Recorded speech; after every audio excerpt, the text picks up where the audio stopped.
And I'm live. What's up, everybody? This is Jez7780, aka Grinds My Gears, and we're at episode number 10. What grinds my gears? Microsoft's games are in a state of decay.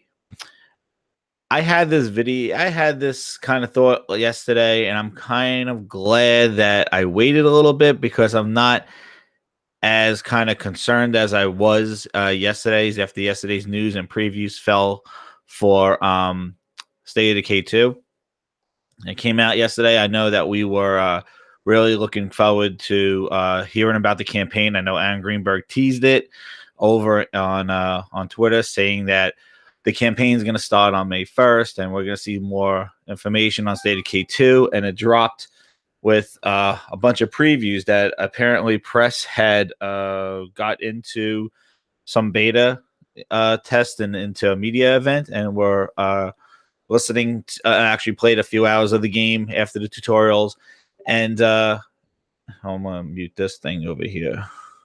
And yeah, and some of the feedback that came back out of it was okay, but there was a lot of kind of concern that were amplified yesterday all over Twitter, all over things. Hold on, I'm just gonna put the chat up.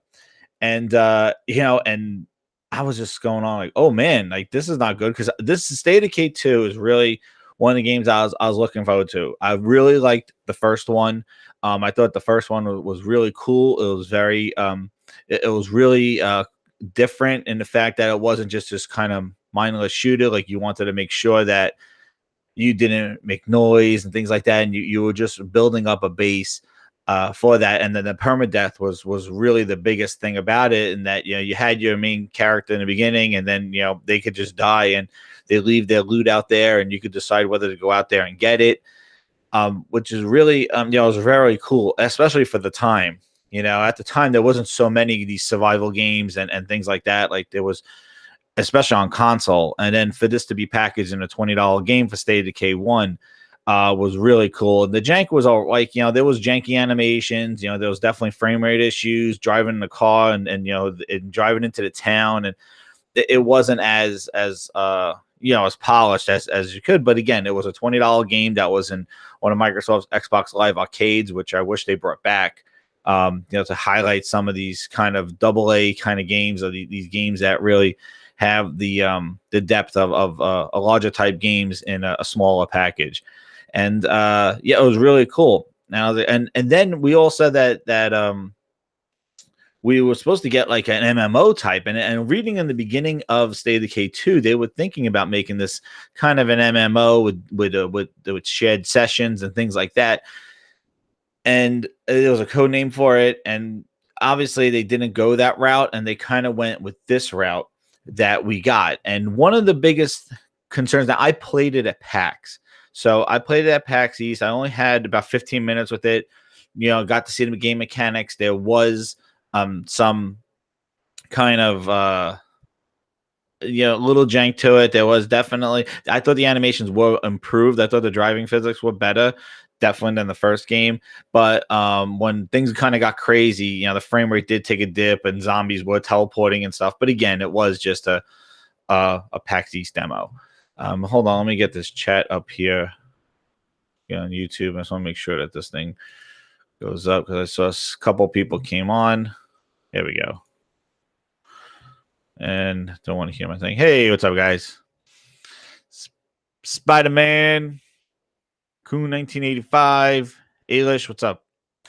Hey, I'm gonna pop this out here, pop out chat, and then I'll come over this way. Yeah, I just want to do a quick video on basically what's going on State of Decay, and just overall, it's just the thing that's going on. It's so crazy now that and I know people are gonna say media biased and all this other stuff, but the thing is that the articles that came out yesterday were, especially specifically the GameSpot and the Eurogame articles, kind of discussed the concerns that people were having about the co-op, because there wasn't much discussion on the co-op. And yeah, well, that's let's talk about Sea of Thieves. Sea of Thieves is criminal. That game, I'm sorry, that is like the biggest disappointment I've ever like, so far, and that's one of the reasons why the title is what it is. But to stop to not totally bash starting out on that game. Really, the whole State of K2 thing that happened yesterday was about the co-op and just about what's going on with how the co-op works, how the permadeath works, things that I was really surprised that IGN really didn't address too much in their first coverage. I thought there was going to be more coverage of the co-op aspect of it. Instead, it was more of the gameplay, and the gameplay kind of they were speaking about it like a Left 4 Dead type thing. There was a lot more action. And that's from what I played too at PAX. Definitely, they definitely had God mode on where you would just go down and then you would just get picked up again. But it wasn't as it was more action focused. It just has to combat the shooting, which is better. And I do think, the animations with the how you're hitting the character, when the melee animations, definitely there's a little bit of looks like a stutter and stuff like that in it. But again, it was definitely better than the first one that seemed really kind of just missing frames in between. It looked kind of broken. And now this one definitely is better. And it looks a lot better than the first one as well. But so just to summarize, a lot of the reviews, a lot of what was going on yesterday was they were saying that the co-op is, we knew it was drop in, drop out co-op. But the thing is that the difference between the host and the guest, and that the host was the one making all the decisions, choosing all the missions, and the host has their base, and the guest just kind of pops in and fills in like an NPC slot, and basically will just help you do some missions. The guest is unable to utilize anything in the base. So anything that's in storage, any kind of things that are in the storage, they cannot kind of come in and grief your base. And I know some of the commentary, especially from GameSpot, was they thought that was playing it too safe, which is kind of funny that one game allowed for griefing, and I complained about it with Sea of Thieves, that people could just grieve you, and that has been a problem. And but maybe they toned down sort of the interactions, that it's not as bad, but basically the grieving, that somebody could just hang out around where you drop your stuff off and just take all your treasure and things like that. And was one of the reasons why they removed the death penalty, because people were just going to hang out on your ship and kill them. And now they've been still trying to fix that, where maybe spawning ships further away, or when you spawn, you don't spawn exactly next to the person, so they're not chasing you around and killing you all the time, so you can continue with your missions. And that had grieving, and I was like, oh, that's going to be an issue. That's going to be an issue. Well, they're still trying to figure it out over there. State of K2 takes measures against grieving because they don't have you able to destroy somebody's base, like come in and take all the supplies and then drop out of the game. And I can understand, if you have like a closet full of all equipment and supplies that you've been collecting, and somebody just comes in, takes it, and leaves it. But these things kind of work in Minecraft and 7 Days to Die. They're games that have co-op base building, which I think is something that I'm disappointed is not in the game as of right now, is that they don't have that co-op base building, that you can't just kind of come together and build a base and have this shared world. Instead, it's sort of like you just pop it by, do your thing, and basically you cannot take any supplies out of that. You could take. So then what happened is that today the dev came out and clarified some of the information, because they've been running rampant saying that the co-op is just bare bones boring. There's no benefit of having somebody in co-op. The guest really doesn't do anything except shoot around some guns and then leave with some currency to kind of buy stuff for their own base. And they are called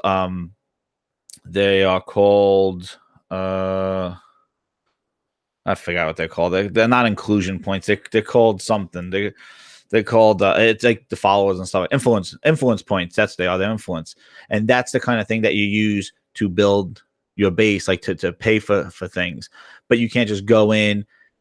The supplies that you get, like when you get those ruckus bags, they confirmed today, those big bags that have a whole bunch of like crafting items and things like that, you don't get those out as the guest. Instead, you get ammo, pills, and that's it. And ammo, pills, and guns. Like basically, that's all you get out of being a guest.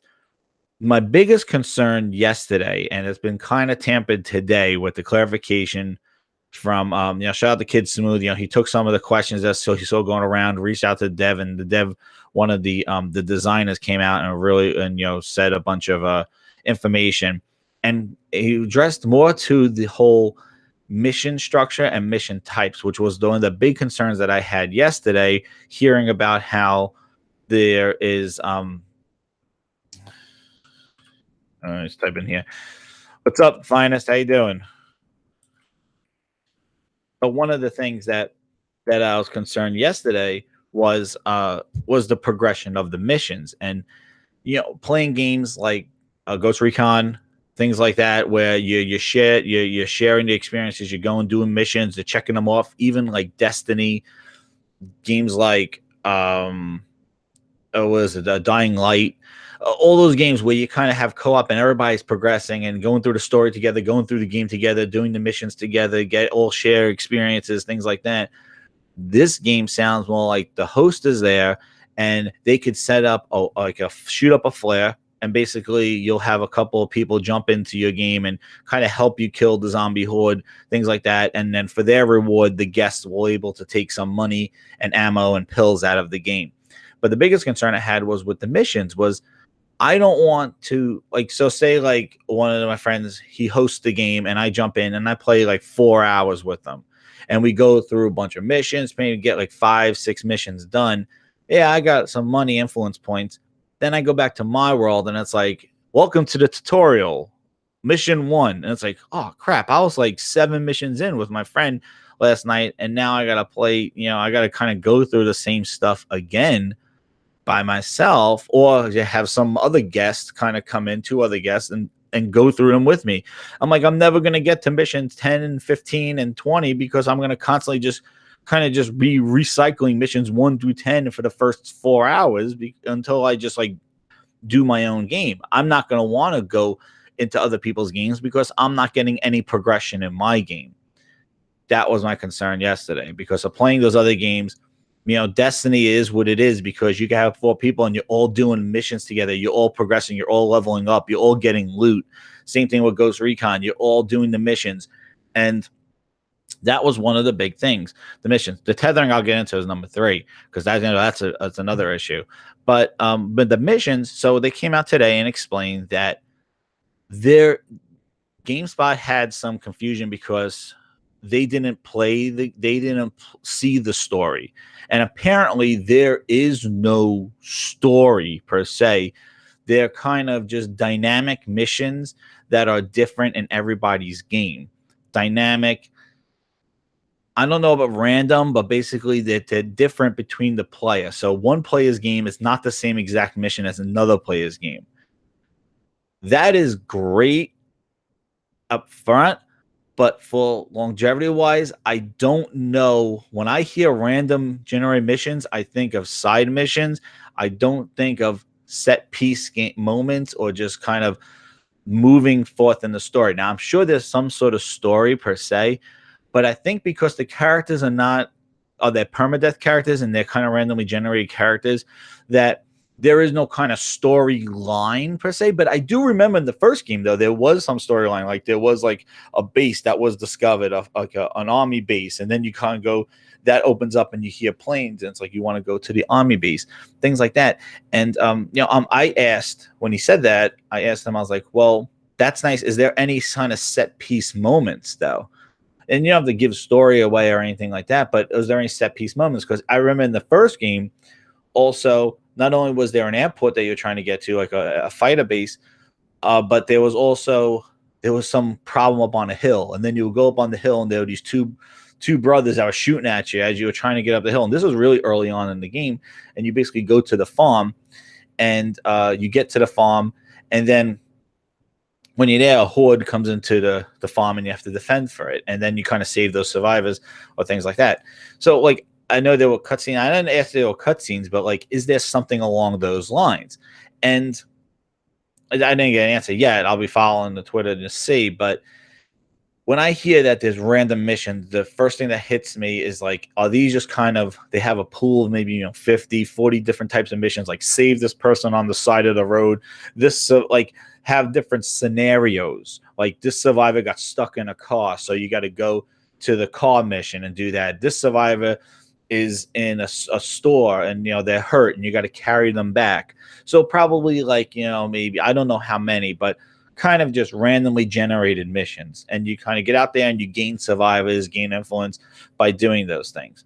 That's fine and great, and the combat definitely from what I played is good and it sounds good, but again, it's not I think people were thinking Ghost Recon type or full play. Like, I'm just gonna get in with four of my buddies and we're gonna knock out the story, do some side missions, like sort of like AKA like GTA, your typical open world game where there's like the story missions and there's side missions. It doesn't sound like that now, but it just grinds my gears in the fact that how does this kind of stuff evolve now? And this is the problem that I'm having with Microsoft in the fact, and they did the same thing with Sea of Thieves. You don't know what's going on until the game is like 2 to 3 weeks away. And it's like, you've shown this game the last two E3s. We didn't see gameplay at like we didn't see somebody just demoing the game at E3 on stage. They showed some trailer. Same thing with Sea of Thieves. And I know they were playable, but it's like, why are they not building up on this co-op thing? Like, why is it the first information we get a reaction is some preview kind of information from Eurogaming and GameSpot, who are making opinions already on what they played, and the message is out there that the co-op is not what people are thinking the co-op is. It's mainly a single player game, and you got extra guys that could just jump in, that could be that it could be NPCs, and then all of a sudden humans take over them and they're running around and they have no influence. And the biggest thing is the tethering. The problem that they said is that when you're out looting, your base could get attacked at any time, and you get a warning or a phone, like a message saying you have to go back, like your base is getting attacked. You could decide to stay out there, but what they stated was they had to cancel missions to go back there in the single player one, because you can't teleport back to like another survivor and defend the base and then teleport out to somebody who's out there. Instead, you have to cancel your mission in single player, cancel what you're doing and get back and go back to the base. And they said that they felt like they haven't really done anything because they were constantly canceling missions because they had to go back to the base. Now, take that into multiplayer. You cannot leave. Now, I don't know what the distance is, but you cannot leave your host to go do something else. You can't say, I'm going to go back to the base. We're going to go back to the base and defend it. You guys stay out here and loot. And basically, then, just communicate with each other and do that. You have to stay around with the host. Now, apparently, they have not answered on that. But the thing is that it's you got to stay around with the host. You can't just take a car and go in one direction and the other one goes another direction, then you come back and help out each other. You got to kind of stay there, and they'll give you warnings and they'll teleport you back to the host, which in an open world game,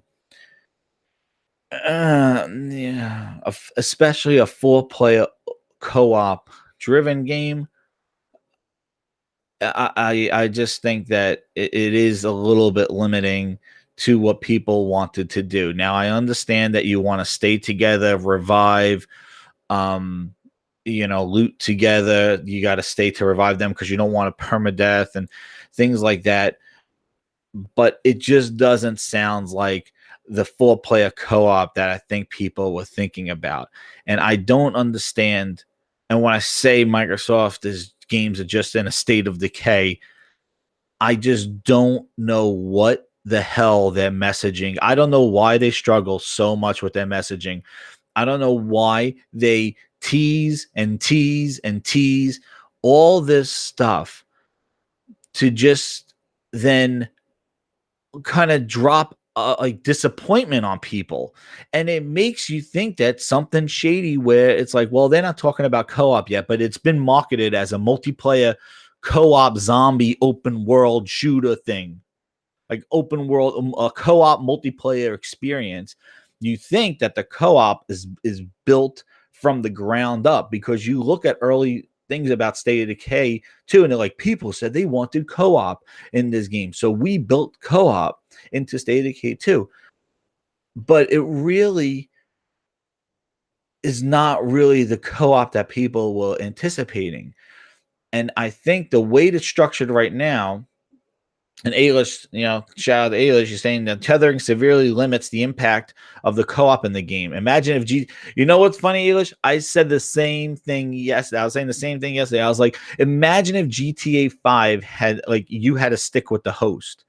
Like you had to stay with the person. You couldn't go do your own thing and do that stuff. Same thing with Ghost Recon. Hell, Ghost Recon Wildlands, you could take the helicopter to the other side of the map, and they could be on the other side of the map, and you guys like it's huge. And you have to revive and things like that. Like this Ghost Recon, you could go anywhere. Like it's crazy. And to think that, and people say, well, why you want to do that? The thing is that it gives you the freedom. Not only are you restricted to the stuff that you can use as a guest in this game, but you can't even stray from the host. And they said a confusing thing was they don't know who the host is. So what happens if the host is just like trucking along, or just kind of, if you don't know the person, you join a random match, which probably I don't recommend, but you're helping some random person and they just like just going ahead and you just want to do something else. Hey, I'm gonna still loot this house. You go down go 2 blocks down and stuff like that, and all of a sudden you're looting the house, and it's like your host is leaving, teleport, and then all of a sudden it stops you and it teleports you to where that person is. That's frustrating, and that's not something somebody's gonna want to do in their game and have that experience. They're not gonna want to be restricted like that. Nonetheless, know that all they're getting really is influence, ammo, and supplies, and I mean, and pills, like health pills. They're not getting all the good loot, and that's I think is even a bigger issue is the loot, the stuff, the craft items to build upon your base. Like you need to get certain supplies to build or to help stuff in your base. And those are the things that are in those ruckus bags. But the only thing you're getting out of that multiplayer is you're getting ammo and health pills and stuff. Like you're not getting the and I don't know exactly what they're called, but your medi kits and the things like that you could do to build a infirmary in your thing. You can't just go buy an outpost. You need to have the supplies to craft the outpost in your base. You're not getting all those supplies in multiplayer, so you're not getting all those things. You're just getting what he said was supplies, ammo, things like that, but you're not getting all the loot. And that and the tethering really diminishes the kind of let me jump on and do co-op. And I never liked when the host is getting like is doing everything that they can do and getting everything for them.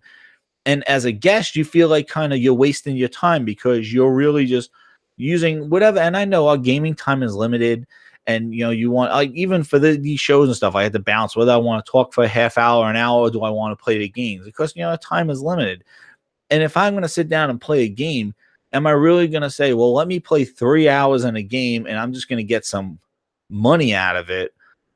Meanwhile, the person who was the host is getting all the crafting and could build their base, and I'm getting just the influences so I could unlock other things like my leveling up. Plus, on top of that, I could lose my character in permadeath if I don't get revived and lose my character, but I'm not. So the risk and reward is that I'm going to lose my character, or I could just take out some money.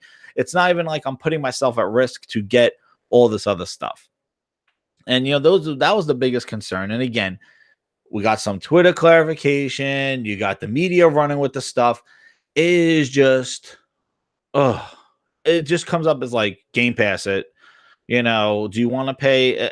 And everybody's saying that it is like State of K1 with the co-op. I thought this game was built for the ground up for co-op. I thought that co-op was the essence of this game.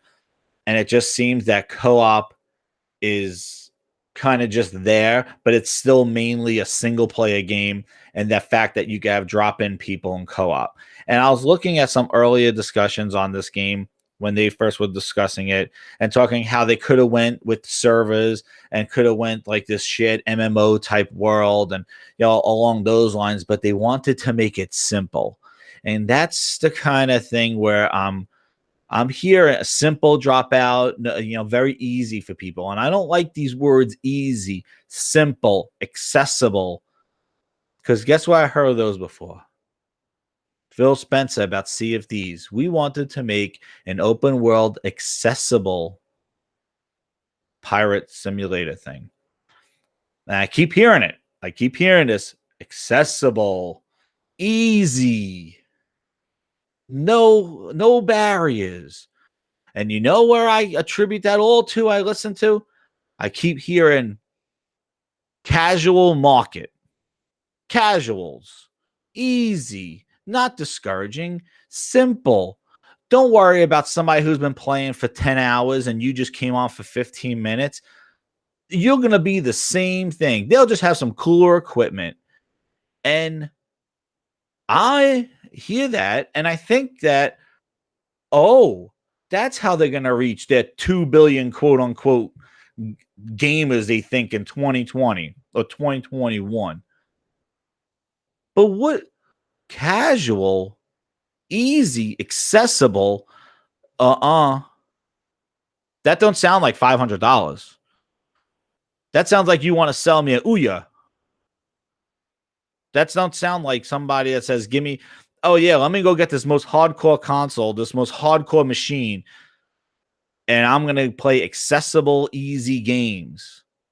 Guys, I know it could be, I'm talking different. There's a difference between challenging and accessibility. State of Decay 2 might be a challenging game, like difficulty wise, but there are features being implemented in Microsoft's games that are trying to address a broader market. And that's where I had the problem back when they said PC, we're putting stuff on PC. We want to reach more people. And that's another reason why maybe the aesthetics of these games are kind of where they want to be, the kind of, cartoony type of aesthetics. The thing is that I feel that Microsoft is no longer targeting the hardcore gamer with their games. They are going after a more universal, open, casual, accessible market. They're making sure their games are accessible. Hence why you get a kind of Lucky's Tales and Disney Rush and Zoo Tycoon and they decided to kind of do those games remastered rather than making my remasters of hell, Rise, or even Halo 3 Anniversary that we just missed. And making a remaster of all their old Fable Anniversary. Why don't we remaster that? No. Let's remaster. And Lucky's Tales get some more DLC. Hell, Lucky's Tales got more friggin' support than Quantum Break. Think about that. Lucky's Tales got more support than Quantum Break. Hell, Lucky's Tales got more support than Recore. Recore just got a definitive polish edition. They never added campaigns to that thing. They never added any DLC to that. Lucky's Tales got better support than half of Microsoft's. Thank goodness that Sunset Overdrive got some friggin' DLC, which was pretty good. The rig was pretty good, and the one against the robots. But come on. And I don't care how cheap it is. Oh, it's cheap, it's inexpensive. And that's, another thing. It's like, who cares? The financials, I don't care how cheap it is and stuff. This is what they're producing. Even if they're making pennies, this is what they're providing to the consumer. Look at it from a consumer, not as a stockholder, not as a business, as a consumer who bought a gaming console to play games on it. That's how we all need to look at this stuff and stop going like, they made money, we're good. Well, I'm glad. Are you going to see extra money in your paycheck at the end of the month? Does your console automatically just print out the money? Yeah, exactly. It was like Sony, they were selling off buildings and stuff like that because they keep the lights on. People didn't even think they would come out with games. How the hell does that company come out and support all those studios and pay? It just shows where their priorities are. They know that they're making a gaming console. Same thing with Nintendo. Nintendo has tons of money, but Nintendo, they know their audience. They are giving to their audience. Meanwhile, they are reaching out. Nintendo just said today their president was that they want to have more mobile presence. And you know what? That's fine. Do Super Mario Brothers Run. Do a Mario Kart on the phone. That's fine.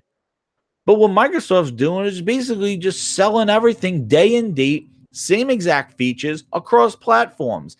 And they're thinking they don't care. They don't care. Then how the hell do you put a piece of plastic on the shelf and say it's an option? It's going to be a broken option because nobody wants to buy something where they could get it for somewhere else for better, cheaper, and better looking. That's not going to happen. You look at and this goes on. I don't want to get on to this whole thing, but you just look at the YouTube app. Look what Google does. YouTube is not on Amazon Fire Stick and Fire TV anymore because Amazon did not want to carry the Nest, which is Google's product. So Google said, we're pulling YouTube app from you. Now you got to go through a Silk browser to use YouTube on Amazon. Think about why YouTube didn't have a native app on Windows Phone. You had to use third-party people that made them. Hey, you like that picture-in-picture that you just added on Google? Well, guess what? That's not on iOS. You want that feature? That's on a Google phone. The thing is you could be everywhere, but you still got to make yourself special. You still got to give yourself the best perks. And right now they got Game Pass, but Game Pass, he wants it on PC. He already said it. And you practically can get games from Game Pass on PC that are cross-buy. It's just a matter of time before they make all backwards compatibility and just make the PC basically the Xbox. And then it's practically over, but it's going to be even worse for them to even come out. I don't know how you even sell a piece of hardware next generation when it's like, you need to play it here, when it's like, no, we put it everywhere. You could buy it if you want. Think about an E3 presentation like that. You could buy it if you want. That was basically the X. Like, you could buy it if you like. We don't care. Then don't waste we don't need all the pomp and circumstance and all E3 and Fan Fest. You don't need all that stuff. What do you need that for when you don't even give a shit about those people? And you're making your games accessible. You want to reach the people. Think about if they come out at E3 next month and they go, Phil comes on stage and goes, he basically slapped everybody in the face when they said that they see success beyond the console. Everybody in this room, all you fans, the Xbox fans, all you fans, our future, we don't see our success with just being you guys. We want all the people that are outside of this stadium. How do you feel if you're sitting there and you know that that's where they're going with this? They want accessibility. They don't want the hardcore people. They're like, they just figure those guys are just going to stick around until the end, until the ship sinks. And they're not even doing a good job of that because every single day I see people going, why does this thing exist? Why is this Xbox here when the games that are coming out? And again, back to State of Decay. The State of Decay, they already came out yesterday saying, well, the bugs and the wonkiness and, we're going to plan to have that fixed by... First of all, I played it. I think it was on PC. The PAX was all weird with that. They had consoles there, but it looked like there were PCs underneath it. I think they were half and half on what was going on, but they looked like they were all on X's. But I did see a whole bunch of different monitors under the screen, and there was definitely some stuff going on. It wasn't just an X sitting there plugged into a TV like on PUBG and stuff like that. These definitely had something underneath. So the PC might be better. But if this thing doesn't run as equivalent to the PC, and Digital Foundry is going to run through this game, you know that. And you'll see people who run to Digital Foundry now and go, yay, soup and all this other stuff. Well, I don't think this game is going to be a technical marvel. Like, I could tell you that. And I don't think Digital Foundry is really going to go easy on it. And I think that's going to be an issue in itself when that thing comes out. But... and then people are going to say, well, it's a $30 game. And then meanwhile, people were saying, well, $30 doesn't mean low quality. $30 does not mean a lot of things. Like $30 there's a reason why it's $30. And that was my whole point. There's a reason why this game is $30. And, and I know Jez Corden said it himself, like, about the animations and there's restrictedness and maybe the open world aspect of it is just not as open And there's a reason why this game is $30, and I think a lot of people are going to use that crutch now as a crutch to the shortcomings of this game. Meanwhile, when the price was announced, there was so many people that came out and going, you can't make judgments because it's a $30 game. It's just and I was saying there's a reason why it's $30, and it's unfortunate because it should be a full-fledged open. It should be bigger, better, and better than the first game. And now it just seems like it's more of the same of the first game with drop in and drop out NPC, human controlled NPCs, if that makes any sense, because that's what it sounds like. It's just human controlled NPCs. And it's not this 4-player epic, let's go and survive together.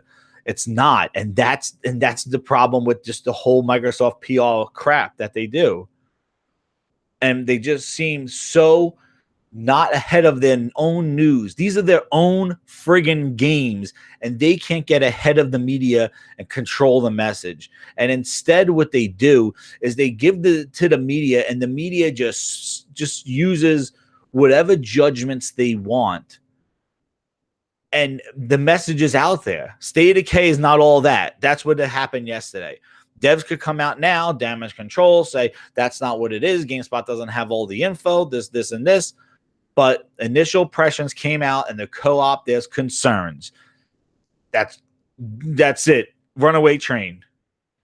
And you'll have people defending it, going like, oh, no. Oh, no. Guys, it's out there. Articles have already been written. Like, it's on there. Impressions have been made already. And you have one time to make a first impression. And I can't believe that IGN first had this, and this was not... yeah, exactly. You know what? Coon's 1985s. The Coon 1985s are the same exact. I thought the same exact thing when I saw the stuff yesterday, and I saw all that going around, and then I see some of the kind of stuff today. I'm like, are we really going to sit here now and talk 2 weeks on who likes the game, who's making excuses, who's going to tell me that more's coming? You want to use some facts right now? Go. Red Dragon tweeted out the picture of Sea of Thieves content that was added with 3 different swords. They are the same exact model sword with different colors on them. And that's the content that they're dropping that people said to wait for. This is the games as a service. Here's 5 swords, guys. Each one's blue, red, yellow, and each one costs like 40,000 coin, like 20,000 gold. Like, are you kidding me? They look like somebody just used a gradient color change on it. They're not even different models. And actually, he showed that they copy and pasted description, because one was a recluse or something like that type of sword. It was the same exact sword. It is ridiculous. This game, this is not what people wanted. Where are the mission types? Where are the enemies? Don't tell me they're coming in May in this big kind of, it's a whale. Oh no, now they're going to have a whale out there we're cracking? Holy, there better be a full modeled whale. If there's going to be a Moby Dick type whale out there, there better be a fully modeled whale out there. I better not see a fin and a blowhole. That's all I'm saying. But we got to question that crap now. That's what Microsoft, their state of decay has resorted us to now. We have to question, is this going to be if this is the whale? Again, they're teasing because, they have time to tease because, they don't care what's going on, but we could tease, though. We could tease right now because we could wait and tease. We don't know if it's a whale, but there's been clues that it's a whale. It better be a friggin' full whale. Then there's the blowhole and a fin. Don't get hit by it. And then you go underwater and it's just like a friggin' hole on top of a whale head. So, you know what? The thing is that this is what we have to resort to. And this goes to the whole thing with Microsoft is in a state, their games are in a state of decay. People are saying wait to E3, and we're going to have E3 predictions and things like that. But when Microsoft says we working on games, you got to now ask, what kind of games? What are we talking about here? Because you guys, and Shannon Loftus said Recore is the same as Halo, and you guys have to. Yeah, right. I just know it's gonna happen. I've stopped giving them ideas. So watch out for that blowhole. But you gotta think that you gotta think that what kind of games? When it feels like, oh, we got games, is he talking about State of Decay 2?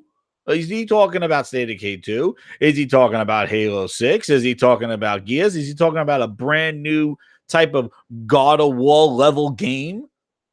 Or is he talking about Lucky's Tales? Or talking about Record Definitive Edition? Or Rare Replay? Like, what are they talking about? Like, now when Microsoft says we got first party games and I hear accessible and all this other stuff, I don't know what the hell they're talking about now. Just like last year when they were like, well, where are your big games, Microsoft? And they're like, oh, didn't you see? We just announced 42 games on stage. I'm very happy with that. Yeah, stop bullshitting. 42 games, really?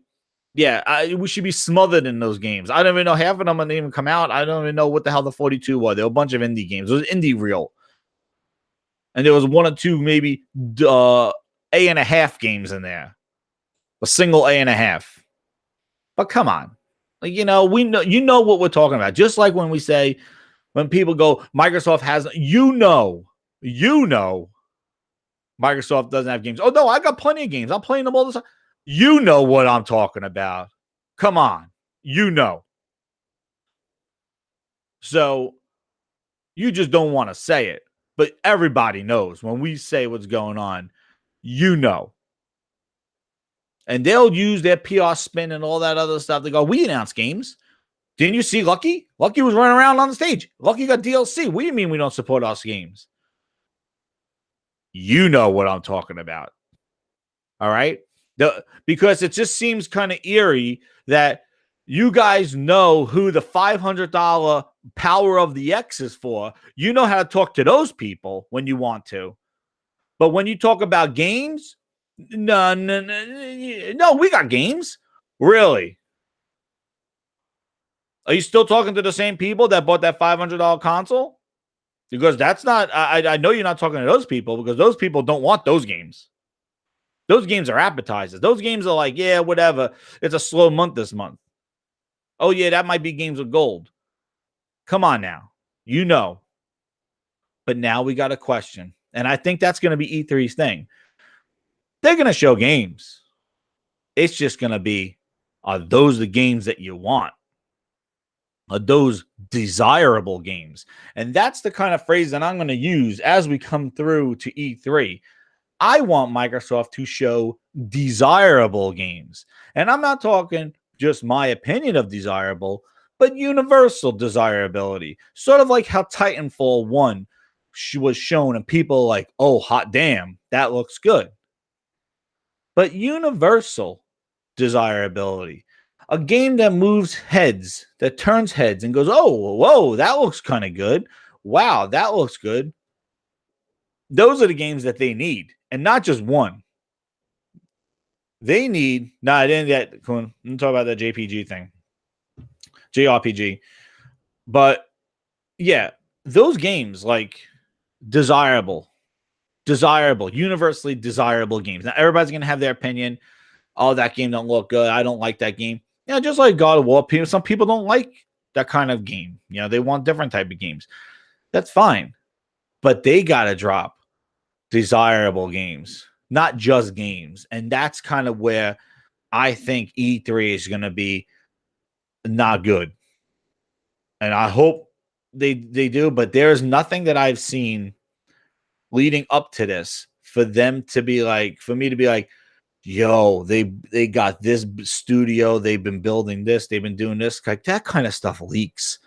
You don't hire 150 people and work on a AAA game and nobody in the media is leaking that. Come on, you don't hear about restructuring of studios and stuff like that. Like they hired one person. All right, one person, and we knew the day he got welcomed in. Like things have been going on. Like you have to see them building studios. They're not building studios. And the only way that they could kind of sneakily kind of add stuff is doing 2 second party deals, like a Lucky Sales deal. And those second party deals don't amount to anything. They might give you a game, but they're not guaranteeing you longevity. They're not giving you sequels, DLC. Like, look at Quantum Break. That was a contract deal. See you later, Remedy. Now they go make a multi-plat game, P7, and show it at E3 on all consoles.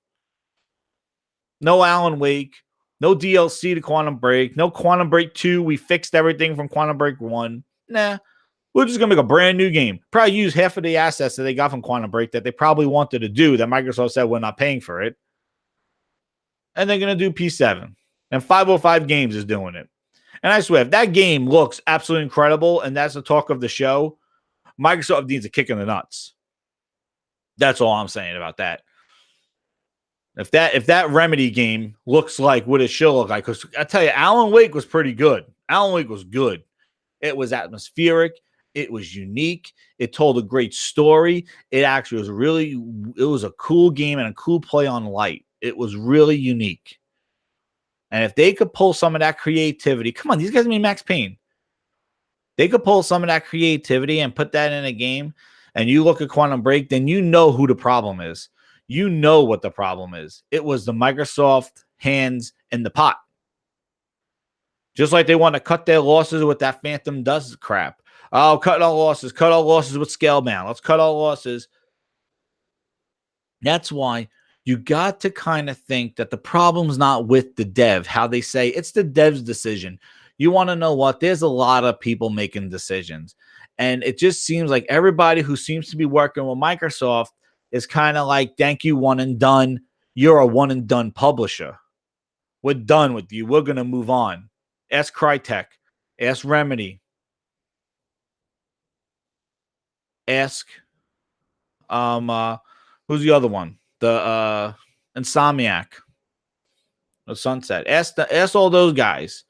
Microsoft's a one and done publisher. And that's what they've turned into. I don't know if it's relationships. I don't know what it is, but they want to get their hands on the game. They want to maybe implement some sort of Windows 10 features into the game that the dev is like, that's not what we planned for. Microsoft like, no, we need the cloud in this one. You're going to figure it out. Probably ask Crackdown, because that's probably what the hell we're waiting for. Microsoft's like, we need the cloud. This has to be a seller for the cloud. And they're trying to push their tech. They're trying to push their tools. That's what they're doing. And what's happening is that our games are suffering because Microsoft wants Windows in our games. And that's what happened with this whole generation. Too much Windows 8 crap. Too much Windows 10 crap. Too much cloud crap. Too much bull. And our games were delayed. Our games have been subpar because of this. Quantum Break, it was more about the cross-buy, and that was a debacle in itself. How people didn't get codes. I never got a code until a month later. I got refunded, and I kept my PC code. It's just been, they've been trying to get their Microsoft grubby hands on all this crap. Same thing. You're right, Dakun. Sony and the cell processor. There was more about the tech of the cell processor than actually the games. And it happened that the devs struggled trying to make games for that cell processor. And that's why the PS3 struggled. And now hell, the sins of the cell processor hurt the PS4 now, because they have to use PlayStation Now for backwards compatibility of PlayStation 3. And they got to either remaster or fix those games for PlayStation 3 to have them run on a PlayStation 4. Because of that cell processor. It was such a unique architecture that they are not going to put the money in to do software emulation on their system. And they're not going to do that. Plus, I know they're more of a hardware company, and Microsoft had those backwards compatibility people to do that. But Xbox 360 wasn't as challenging than the cell processor. And because of that, we have to use PlayStation Now, which, it's pretty good. And now they're adding PlayStation 2 games in there. But, it's not the ideal case. And, I know that a lot of their PlayStation 3 games, they're giving them putting them in PlayStation 4. And I think that's more for future-proofing, to make sure that the PlayStation 5 could play the PlayStation 4 games. So a lot of those popular PlayStation 3 games Even PlayStation 2 games are getting the PS4 treatment to run on it. And yeah, while it could be a money grab, I think it also is a way for them to kind of future proof those games when they put it on the PlayStation 5 and moving forward, because all of them are going to do this kind of universal compatibility moving forward. And Microsoft already committed to that, and they just did some software emulation. But yeah, they are, and the PlayStation 1 games, I don't know what the hell they're doing with those. Even that PlayStation, their 2 games, even those just like 1080p and they add some trophies in them. But yeah, they're sitting on that stuff. Just like Nintendo's sitting on Virtual Console for the Switch. Like they know that once they flip that switch, oh damn. They put Virtual Console on that thing. Oh damn. You got Game Boy plus with that one. And they're all sitting on it. They're sitting on it. They could do it. But this is another reason why when people celebrate Microsoft's financials and just celebrating it, the companies are doing fine the way they are. They're just going to stick to what they're doing. We should be upset that Microsoft made money, because now we know that it's just going to be the same shit moving forward. They're not changing anything. Actually, this probably proves that they should continue to do what they're doing. So if you don't like what they're doing now, you're not liking where they're going. And the same thing, Sony's selling all those consoles. They don't need to tap into that library yet. They're going to wait.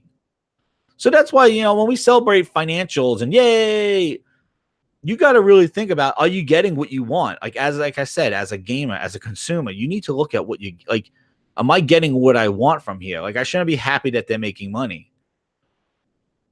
I know they don't have to do it. The same thing, Nintendo Virtual Console. When that thing comes out, a Virtual Console on that, and the fact that they've done it before for their other platforms, and they're just holding out on the Switch. Oh, come on, they're playing that.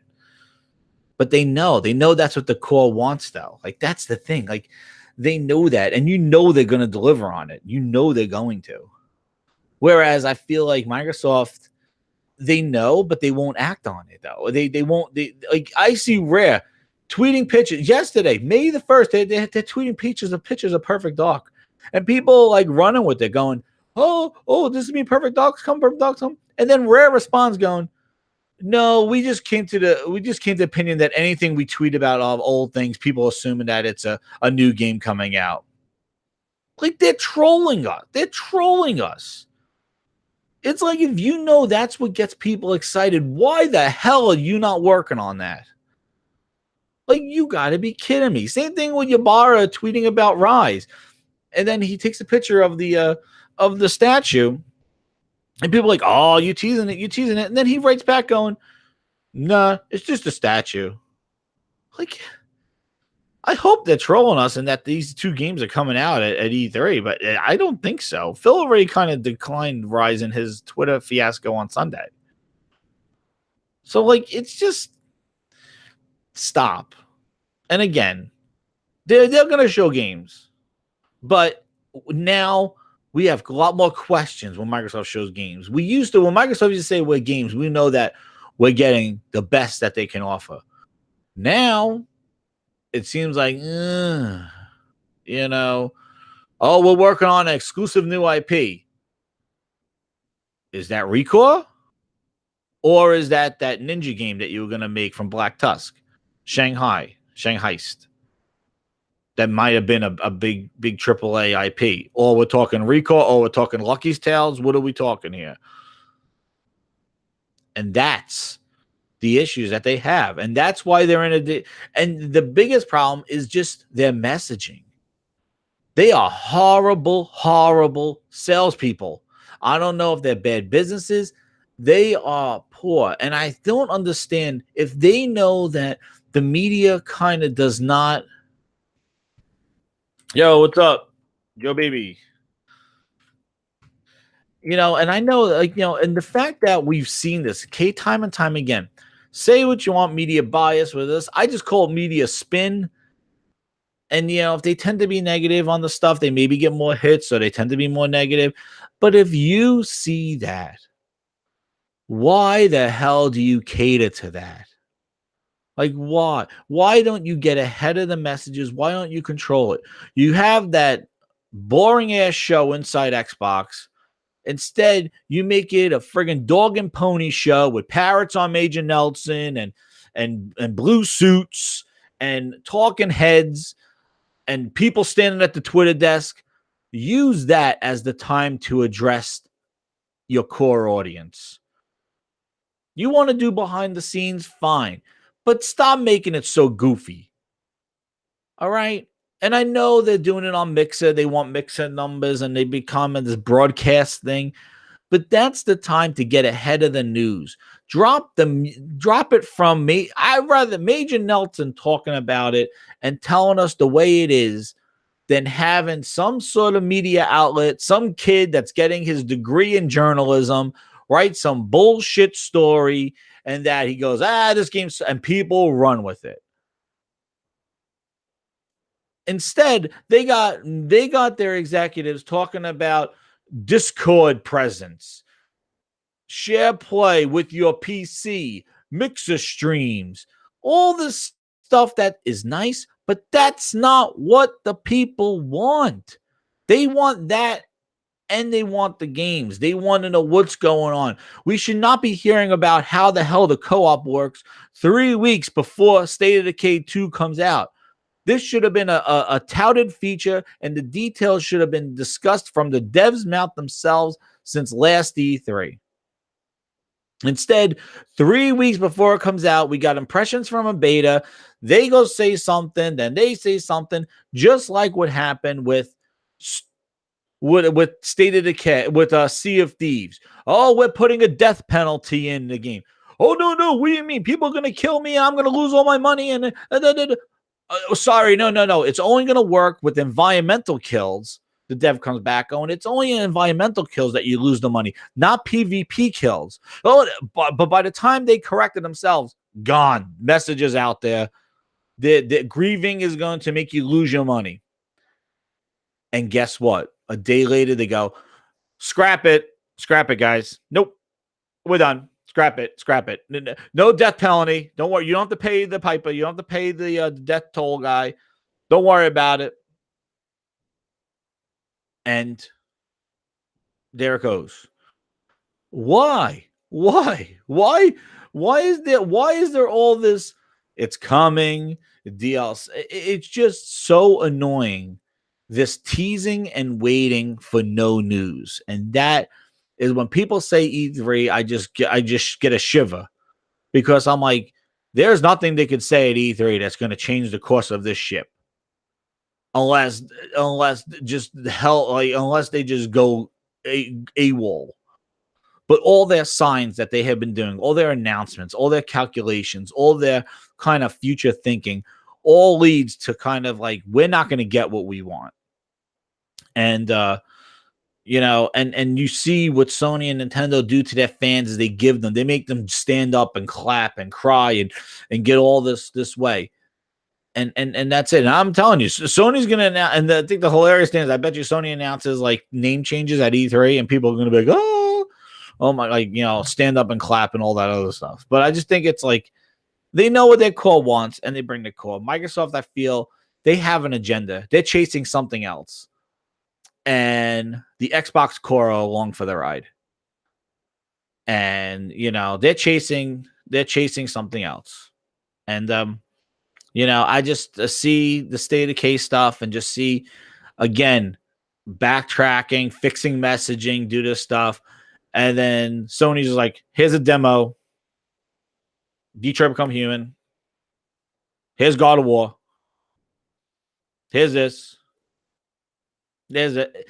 And, and that's, and it's just like, boom, you don't hear him saying anything.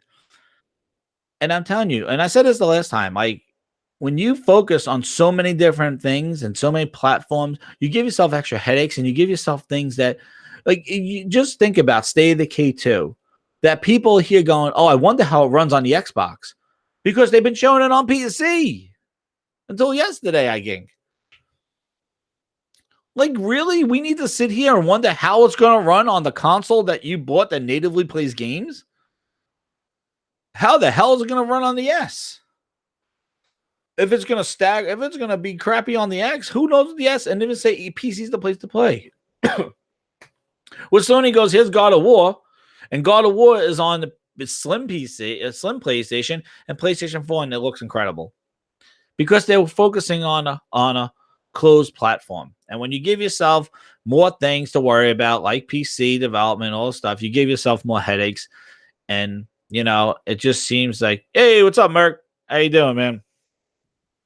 But yeah, it just seems that when you focus on so many things, you just add more complications.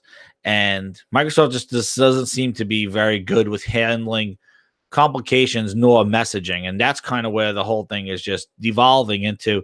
The media says one thing, and then the dev says another thing, and now we got this, and people are running that State of Decay 2 is co-op is gimped and all this other stuff. And I think we're gonna find somewhere up in the middle. What's up, frogs? How you doing, man? But yeah, I think we're gonna wind up somewhere in the middle. And I'm just excited for the State of Decay 2. I think I think again. I don't understand. One of the things that kind of irked me was reading that the GameSpot and the GameSpot and the Eurogamer article was that I'm like, where's the media kits? Like, if they don't have the full game or how they don't know how co-op works, who was the person in charge of that media event to communicate that to the people playing the game? Like, hey, everybody, co-op is going to work like this. Look at your media kits. Take that back to your websites. Because where is that person? That person needs a slap in the head. Because I don't know how those people left that media event not knowing how co-op works. Like, come on. What are we waiting for? Is this another wait till the game comes out and make your impressions?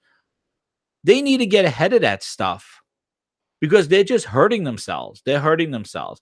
And yes, maybe they don't get the super favoritism that comes out of these games, these companies that have legacies and cherished IP and stuff like that.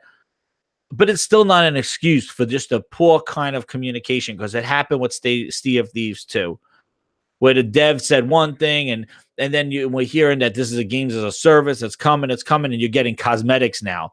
3 different swords, 3 different colors. The same sword with 3 different colors. Enjoy content. Come on. That game, though. Like, no. And then give me a whale, like I said before. The whale, it better be a full whale. Now we got to ask if there's going to be a whale, and it better be full. Or it'll be a fins and a blowhole. Come on. And this is, we shouldn't be having to have these questions and these concerns. And when Microsoft says games now, we got to say what kind of game. Oh, we got games. What kind of game? And the other thing that I wanted to go on is the comparison between last year and this year. Last year, they were hyping the hell out of E3. I know it was the announcement of the X and all this other stuff. This year, they have just teased the venue of E3. They never said, when people like, Phil, we want mature games. We want the games. We want this. Phil has not said at all this year, oh, stay tuned to E3, man. Yeah, E3 is going to be awesome. I look forward to E3. He said games take time. That's what he said. Games take time. That don't sound like an E3 announcement to me. So I don't know. Like, last year, they're like, the games, best lineup. I'm really excited about our lineup this year. Go look at previous tweets that he said for E3. I'm excited. We're working on a lineup. I'm excited this year. He says this year is going to be different. And the other thing that he said from his Sunday kind of thing, this is the last topic I want to go on, was like just the E3 stuff, was that he did say that about Gamescom. And after that, oh, we're going to do something different. If it plans out, hopefully people will like it. We're going to do something different. I don't, man. I don't know.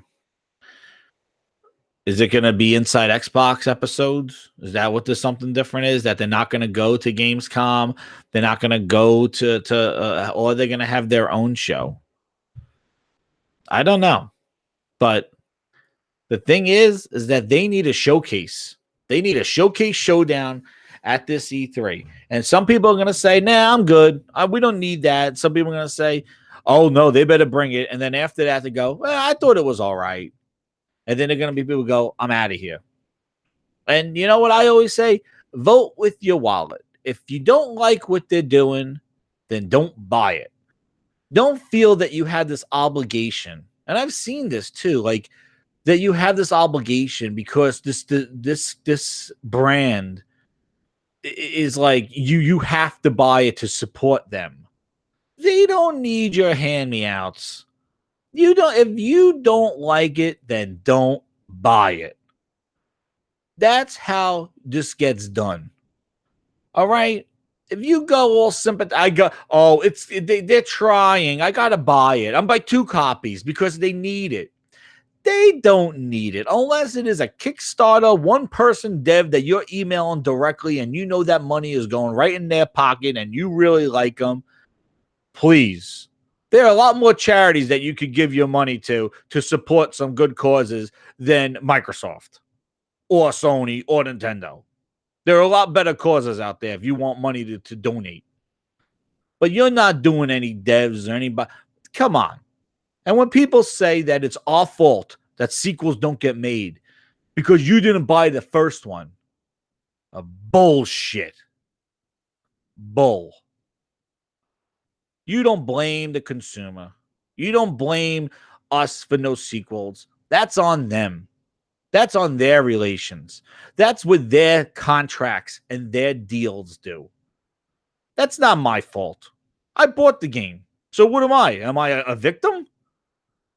I'm a victim, or I have the like. Come on, I bought Sunset Overdrive. I should be who should I go? Go knock on my neighbor's door? Go say you're the reason why I don't get a sequel. You didn't buy Sunset. I'll go across the street, kick my neighbor in the nuts. Go, you're the reason why I didn't get Sunset Overdrive 2. Really? I could stand there outside GameStop giving everybody nut shots who didn't buy Sunset Overdrive because I didn't get a sequel because it's their fault. Please, people. Please. Wise up. Vote with your wallet. You're a consumer. If you don't like it, you don't have to buy it. I don't care if it comes in the green packaging with a little green bow on top. If I don't like what Xbox is giving me, I'm not going to buy it. Same thing goes with Nintendo and Sony. I don't care if that's Sony Sprint or Lopez. If that's not my game, that's not my game. And if you don't like it, that's it. Don't buy it. But don't feel obligated that you're doing anybody any favors. And that's all I'd say. It's like, that's it. What's up, Sick? Yo, your video last night, I was laughing as I was driving, man. Sick humor, man. You get that GameSpot video, and he was just flipping out. I like that. It was funny. Funny stuff I was listening. But yeah, man. But that's the thing. Like, it's just don't like, like I'll tell you, it's funny because I go over the same thing. Like, if my team is not doing well, then I'm not wasting. I'm like, you know what? Come back to me when you're delivering. Like, I'm a Giants fan. They know what I did, Giants. I freaking returned Madden. I traded in Madden a week later because I was like, I don't want to play football this year. The Giants are horrible. I have no incentive of playing football. Like, I don't want to follow it. They're just trash. That's how I don't feel obligated. I don't feel like, you call me a true fan and call me this stuff due to thick and thin. When you show me investment, when you show me that you're trying, then I'll look. But if I feel that you're not doing what you should be doing, and I feel that you're trying to sell me something, exactly, the Jets. And this goes to the consoles. Like, you're not showing me that you're investing. You're making all this money. You're laughing all the way to the bank. But if I don't see that money getting investments, bringing me the games, then what am I investing in? What am I doing? If you don't care, I don't care. And that's how I go. If I feel like you don't care, then I don't care. I know, and New York, baby. But yeah, like that's the thing. Like I was like, I'll watch them when they're done. But like it was not up. And going back to the football, like I was just not into football because my team was not into it. And I'll stick by them. I still wear the stuff, but I'm not like this charity work for them. Oh, they need my support. They need my support. You don't need anything. If you don't like what you're getting, then you don't have to invest. And that's where, like, I see these people like defending this stuff. And back to gaming, like, you defending it, but it's like you could be a diehard. That's fine. I had all the Xbox consoles, Xbox pajamas, Xbox this, Xbox that, and friggin' I wasn't getting. I just liked it. I was a fan. But what the hell have they been doing these last 2 years? Like, come on. And then on top of that, telling us it takes time, but you go put a $500 box premium console out there, and you're not telling me, you know what? It should say it takes time on the front of the Xbox. Games, it takes time. Come on. I got all the football talk in there in the chat. Oh, the Patriots. I can't wear my New York stuff up in Boston. They come at me with that one. But they won the Super Bowl, so with Tom Brady was one finger. But they got it over there. And then, Eagles win the Super Bowl. I know my whole like other side family's all excited. It was good. Good for them. They deserved it. They did it. They brought it. You know what? And I listen to all that Eagles radio because I'm over in Eagles country too, and it's tough. But you know what? They criticize, and that's where I get a lot from. I'll tell you that. Eagles fans. Now, I'm a Giants fan, and I shouldn't be talking great about Eagles fans, but I'm going to tell you what. And but the same thing goes on the WFAN radio. Like, you look at the Giants fans, this is what I'm talking about, and this is what we should be bringing to gaming. You listen to Sports Talk Radio. After that team loses, you don't hear it. They go, bull. They need to do this. They need to get better. They need to do this. They get rid of the coach. Get rid of this guy. Get rid of the whole friggin' department. I'm not going to any games like what Chip Kelly did, like what friggin' Reese just did. When he was winning Super Bowl, the Giants loved him. He messed up bad recruiting and stuff like that. Get out. Get out. Chip Kelly sent away friggin' LaShawn McCoy. He got out. Eagle fans like, get him out of here. I'm not going to any games. I'm not going to any games. You vote with your wallet, people. You want to get something done. The consumer has the power. You got to be critical. You cannot take it. Because if you take it, you're going to get subpar mediocrity.